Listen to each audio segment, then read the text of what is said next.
Y estamos de nuevo con Agenda Propia para hablar, en este caso, como anticipamos antes de la tanda, sobre la clase trabajadora y el impacto que todo esto va a tener.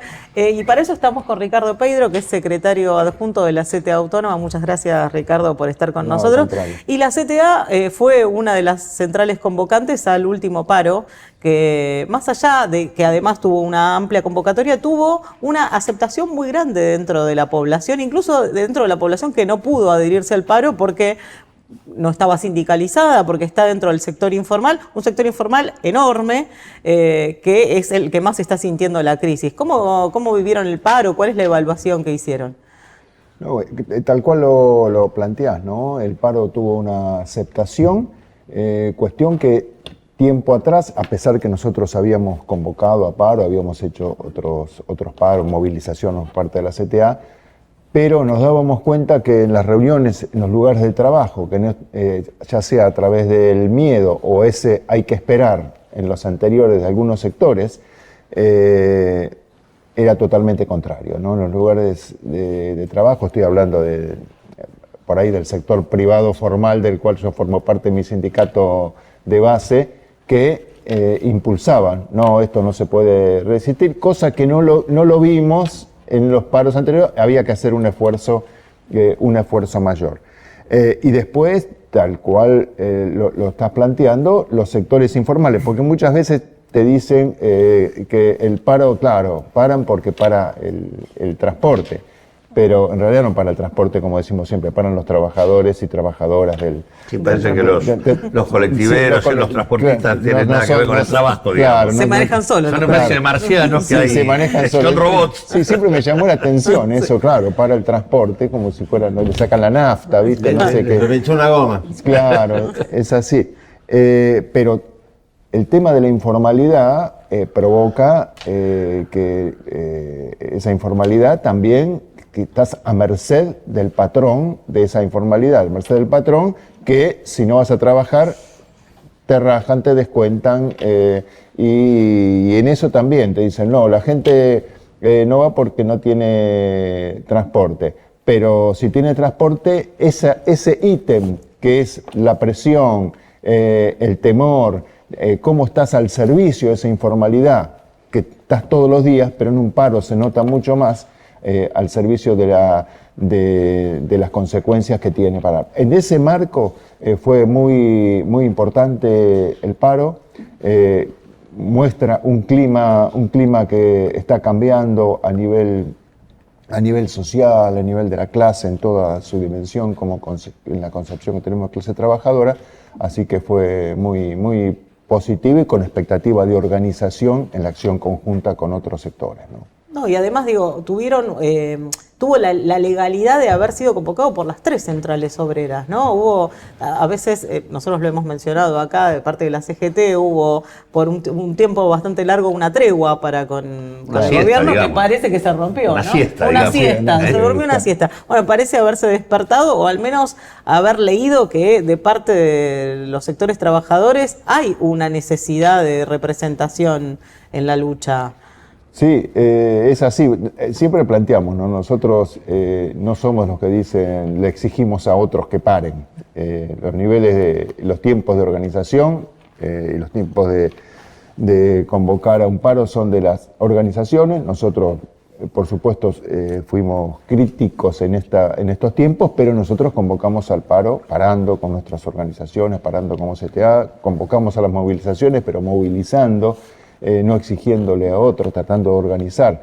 Así que en ese sentido, y en esta confluencia por parte también de la CGT y en la acción que estamos realizando en conjunto con todos los sectores, pero fundamentalmente en este proceso de unidad con la CTAT, esta confluencia fue contundente, ¿no? Fue contundente y desequilibró un poco también al gobierno, que no tuvo muchas respuestas en cuanto, bueno, las de siempre, no fue la contundencia, pero ellos esperaban no sé, con un relato que ellos mismos establecen, esperaban un repudio, no sé de dónde lo sacan, de la sociedad frente al paro, y ocurrió exactamente lo contrario, no lo pudieron disimular. El día anterior al paro, además, acompañaron la marcha, creo que fue la 1729, marcha de los jubilados en el Congreso, acompañado por todos los sectores de trabajadores activos, junto con los trabajadores pasivos. ¿Y cuál fue el recibimiento? ¿Qué pasó ese día en la calle?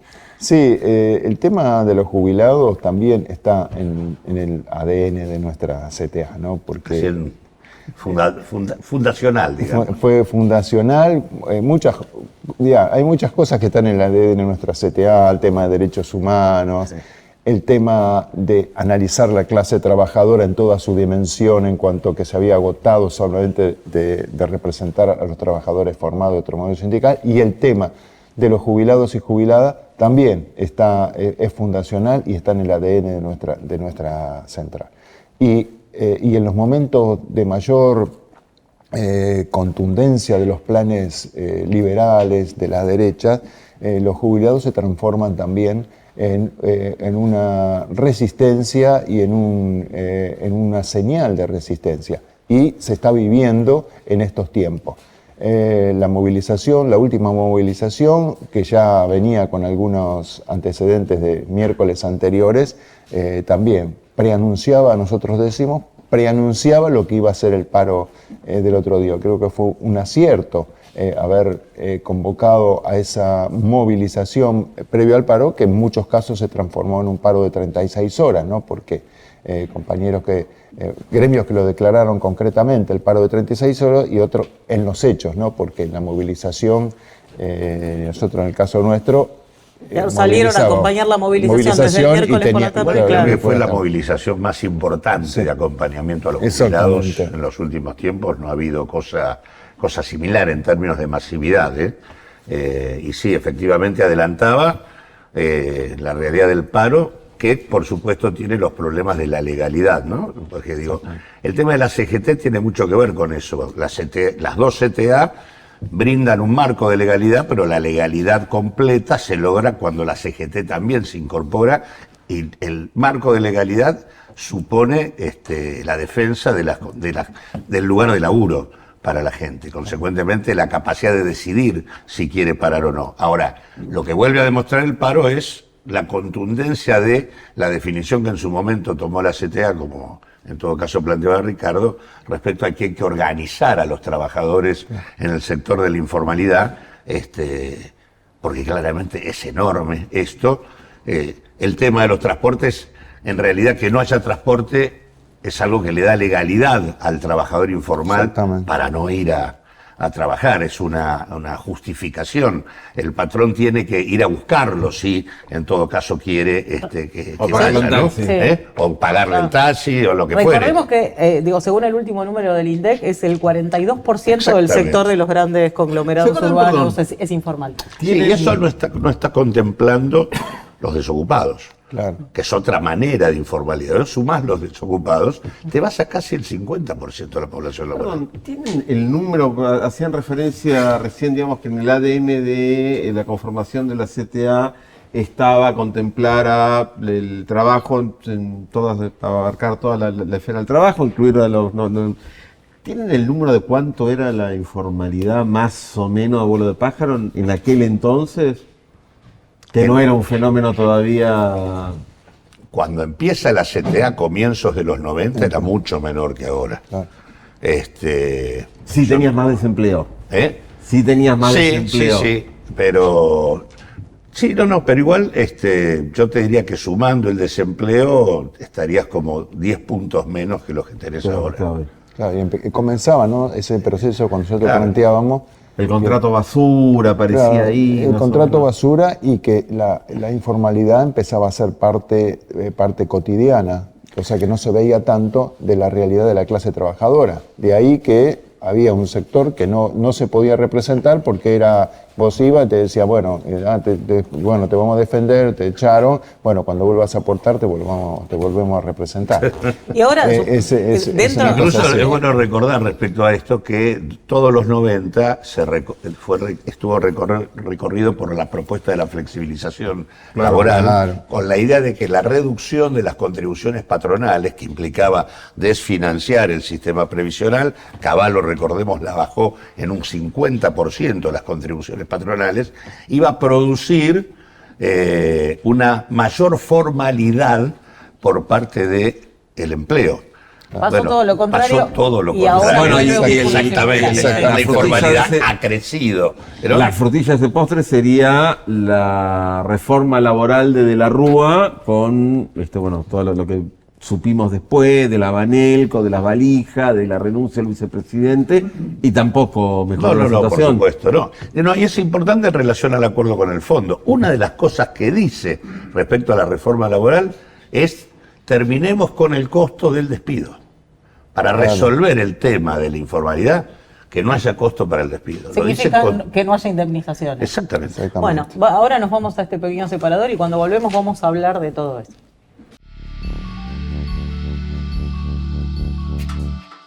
Bueno, continuamos acá en el tramo final de Agenda Propia. Recordemos que nos está acompañando Ricardo Peidro. Él es el secretario general adjunto de la CTA Autónoma, y veníamos hablando también junto con Claudio Lozano de, esta especie de déjà vu, ¿no? De que ahora el fondo vuelve a plantear que hablamos de aquellas coimas, sino que también era por requerimiento del FMI.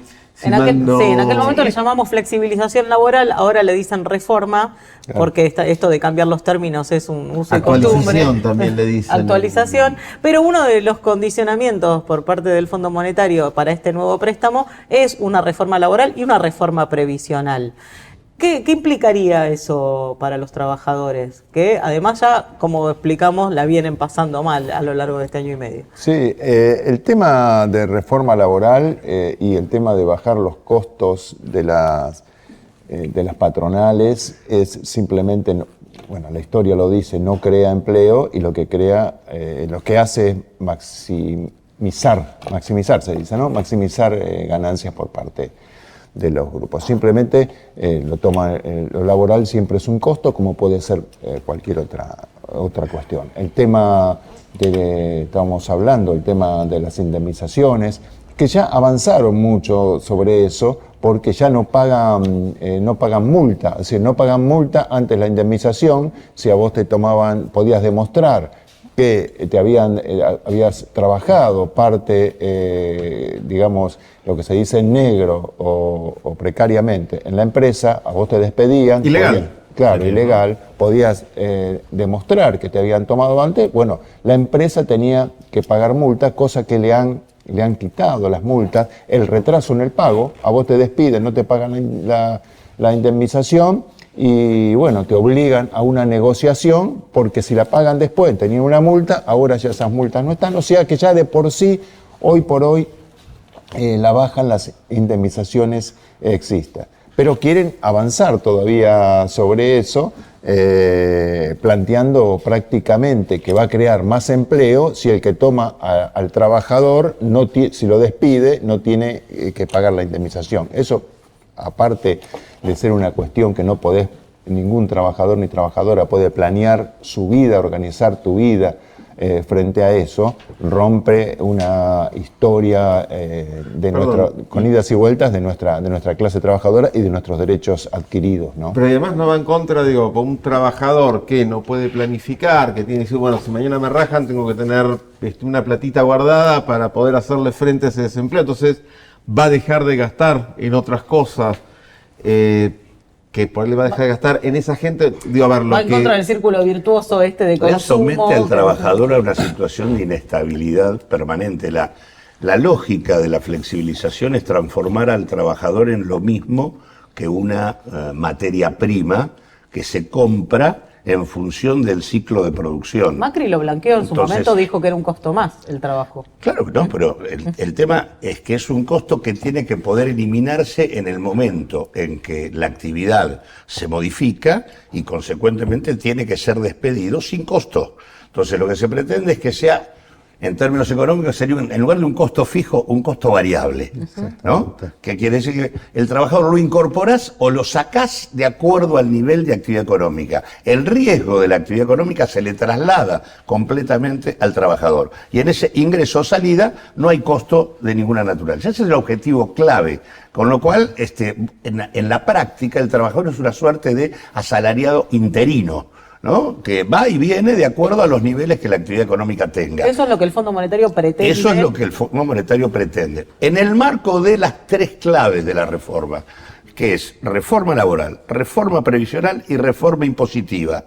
La reforma impositiva, que por otra parte lo dicen con todas las letras, hay que bajar la alícuota de ganancias, menos cobrarle a los que tienen guita. El tema de, en términos de la coparticipación, eliminar ingresos brutos, que es el grueso de los fondos que perciben las provincias, ¿no? Eso es desfinanciar a los estados provinciales, y por otro lado, eliminar los impuestos al comercio exterior, es decir, retenciones. Esa es la lógica de desfinanciamiento del Estado, con impuestos que se cargan sobre el conjunto sin discriminar la capacidad económica para tener un Estado mínimo. La reforma laboral es bajar el costo del trabajador y la reforma previsional es bajar el gasto previsional sobre la base de la privatización del sistema previsional en los que están en el circuito formal y una pensión de miseria para los que quedan afuera. Eso es lo que viene, y lo que hay en lo inmediato, de evaluación mediante, es que ya nuestros sueldos valen bastante menos que el viernes, 12, 15% menos, lo que vaya fluctuando el dólar entre bandas. Es así, y si venimos atrasados, nos vienen golpeando... Claro, bueno, yo pensaba qué va a pasar, pensando que el gobierno ha estipulado una especie de techo para las paritarias del 1%, que hoy no refleja ni siquiera los índices de inflación, ni mucho menos la devaluación si se traslada a precio. Claro, inclusive se viene agudizando en los últimos meses, creo que si bien venían con retraso en las homologaciones, a partir de la decisión del gobierno del fin del 24 fue no homologar los acuerdos paritarios que estuvieron por una pauta no escrita, pero que era por debajo de la inflación. Nosotros, APM está en paritaria, ¿no? Volviendo un segundo atrás con respecto a lo que decía Claudio, no hay los recursos humanos. Cuando nosotros vamos a discutir algo en un laboratorio y el jefe de personal te dice, bueno, los recursos humanos son esos recursos humanos tal cual lo describía Claudio, no es como lo vemos nosotros, trabajador, trabajadora, personas, seres humanos. Capital humano. Es un recurso, sos un recurso humano, ¿no? Bueno, y volviendo a esto, sí, esa fue la intención del gobierno. Hay paritarias que no te las homologan. ¿Qué significa? Si tenés buenos acuerdos, hay empresas que igual, porque vos te preocupás por poner a lo mejor en el acta, pese a que no se homologuen, que las partes se comprometen a cumplir con el acuerdo. Pero si no te lo homologan, hay empresas que no te lo pagan. El que tiene que homologarlo es el Ministerio de Trabajo. Claro, la Secretaría de Trabajo. Qué liberales particulares, ¿no? Y hay, ¿cómo? Qué liberales tan particulares. Exactamente. Que dicen, No, por eso, las contradicciones. Vos acordás, vuelvo a insistir, para ponerlo de ejemplo, porque es lo que tenemos en la práctica, lo estamos discutiendo ahora, ¿no? Las paritarias en el sector de la industria farmacéutica, en el sector de APM. Vos acordás, la industria farmacéutica te firma un acuerdo, pero no te lo homologa. Claro. No te lo homologa el ministerio. Entonces, hay algunos que te lo pagan igual, algunas empresas que lo pagan igual, pero hay otras que dicen, no, si no está homologado nosotros no lo pagamos. Hay todo un procedimiento, acuerdo tácito si pasan una cantidad de meses, pero generalmente no se cumple. Y es más, te impacta sobre la indemnización en caso que te despidan, porque los tipos te van a aplicar el vigente, no el vigente al momento de la homologación, y andás a ver cuándo te homologaron la última paritaria. Entonces te pagan la indemnización con una base salarial de esa, ¿no? Pero digo, el tema de no homologar aumentos en términos reales, que el salario quede estancado, que no recomponga, es una clave principal para contener la evolución de los precios. Entonces, acá el tema de si se traslada más o se traslada menos la devaluación a los precios tiene que ver con contener el tema de los salarios. Las tres claves de estos señores en este nuevo escenario es: mantienen el cepo altas tasas de interés que van a pegar también en el tema de la actividad y consecuentemente van a seguir jorobando la cuestión del empleo, que ya es un problemón por la informalidad, pero que ya empieza a ser con claridad el tema de la creciente desocupación, otro tema que no teníamos en esa magnitud, y el tema de mantener a raya los salarios. Esas son las tres claves para tratar de llegar a octubre a las elecciones. Y si les dan los votos, poner en marcha estas reformas que todas, como dije antes, tienen fecha para luego de la elección. Después de octubre. Si ese es el plan, esta licuación de los salarios, ponerle un piso a las paritarias y además emprender una reforma laboral cuando le den los votos en el Congreso, ¿cuál va a ser el rol de las centrales obreras, de los trabajadores organizados de acá a octubre y después de octubre? Bueno, esperemos que en octubre no se convalide. Eso, en principio, por supuesto, trabajar para que en octubre no se convalide, como sabemos trabajar especialmente de la CTA, y lo que nosotros concebimos, a Macri lo derrotamos, decimos siempre, en las calles, y después lo derrotamos, después perdió en las urnas. En ese sentido, nosotros tenemos que fundamentalmente profundizar los procesos de organización y de unidad dentro de la clase. En ese sentido, creo que no se puede abandonar, como no se puede abandonar lo institucional y dar pelea en lo institucional, porque no puede consolidarse este proyecto neoliberal, neofascista, como lo quiere llamarse, con un respaldo en las urnas, ¿no? Y en ese sentido creemos que las organizaciones, tanto gremiales como las organizaciones sociales, territoriales, van a jugar un rol fundamental en la resistencia, en la propuesta y en la ofensiva. Así que va a ser clave en los próximos meses. Se va a agudizar. Probablemente la muestra fue el paro, la muestra fue la movilización que hablábamos antes, y la proyección hacia adelante. Hay un clima que no creo que por más discursos que hagan desde el gobierno puedan tapar, ¿no? Porque el retraso salarial, la informalidad,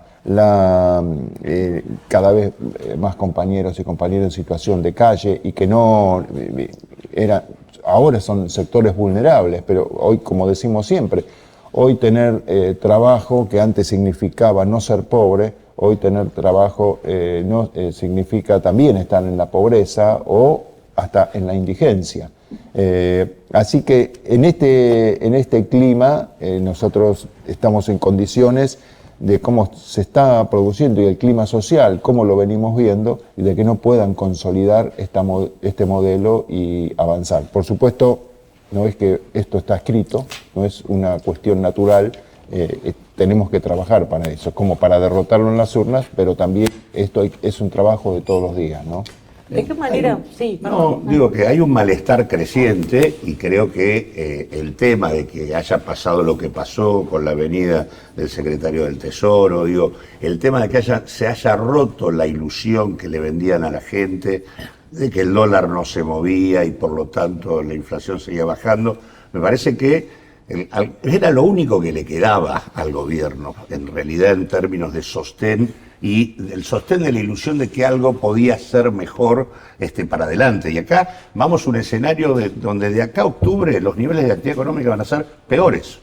O sea, en ese contexto les va a costar remar para poder tener en la elección un comportamiento favorable. Ya incluso fijémonos en la provincia de Santa Fe, que tuvimos la elección el domingo pasado.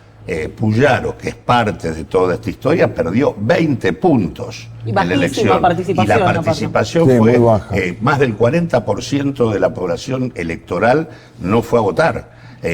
Y salió segundo en la votación un compañero que es parte del desarrollo político que nosotros venimos realizando, que es Juan Monteverde, digamos, que es una referencia nueva y un planteo distinto, digamos. El Partido Justicialista se fracturó, los sectores más complicados sacaron muy pocos votos. Me parece que hay un clima como para que las cosas en la elección no le den la mano al gobierno para que pueda avanzar con esto. No hay entonces hordas de trabajadores festejando el fin del cepo y que pueden No, van no, corriendo no, a no. El comprar granito dólares. de cancha Sí, que sí. sacó ayer Milei tampoco lo están cantando. No, en la cancha. La otra vez cuando fue la agresión y el atentado a Pablo Grillo,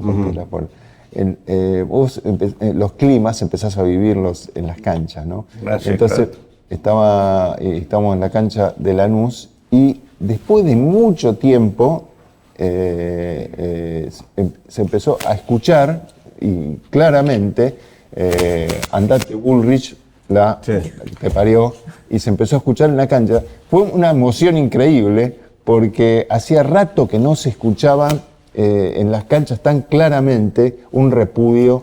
Y en la cancha de San Lorenzo, para no quedarme Claro, atrás, para no quedar atrás también. en el partido, en el último partido, el tema de la reivindicación a los combatientes de Malvinas, Claro. fue el comienzo del partido con una ovación Sí, sí. impresionante, luego de las barbaridades Que dijo planteadas por por Milei Milei. respecto a que los isleños tienen que decidir ellos qué quieren ser, si argentinos o británicos.